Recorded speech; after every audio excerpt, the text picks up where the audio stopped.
ఒక్క మాట మీరు సహృదయంతో అర్థం చేసుకోగలిగితే, విన్నవిస్తే నన్ను మీరు విశాల హృదయంతో మన్నించగలరనుకుంటున్నాను.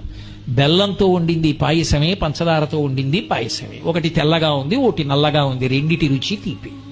అది తెలుసుకున్న నాడు రంగు కోసం పాకులాడవు, పక్క పాత్ర కోసం వెంపర్లాడవు. నాలో కనపడనిది ఏది సీతమ్మలో కనపడి నువ్వు చచ్చిపోయావురా, నీ వెర్రి కామానికి ఏం చేశావో తెలుసా రావణ అని అడిగింది. ప్రపంచాన్ని గడగడలాడించగలిగిన వాడు ఇంద్రుణ్ణి గెలవగలిగిన కొడుకుని కన్నాను.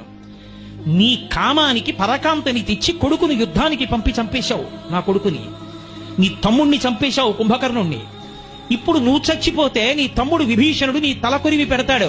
రేపు నేను చచ్చిపోతే నాకు తలకొరివి పెట్టే కొడుకుని మిగల్చకుండా చచ్చిపోయిన దౌర్భాగ్యుడా, నీ కామం నిన్ను చంపిందిరా. చెప్పరా సీతమ్మ ముందు సుందరకాండలో?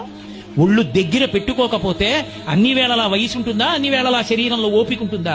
ఎంత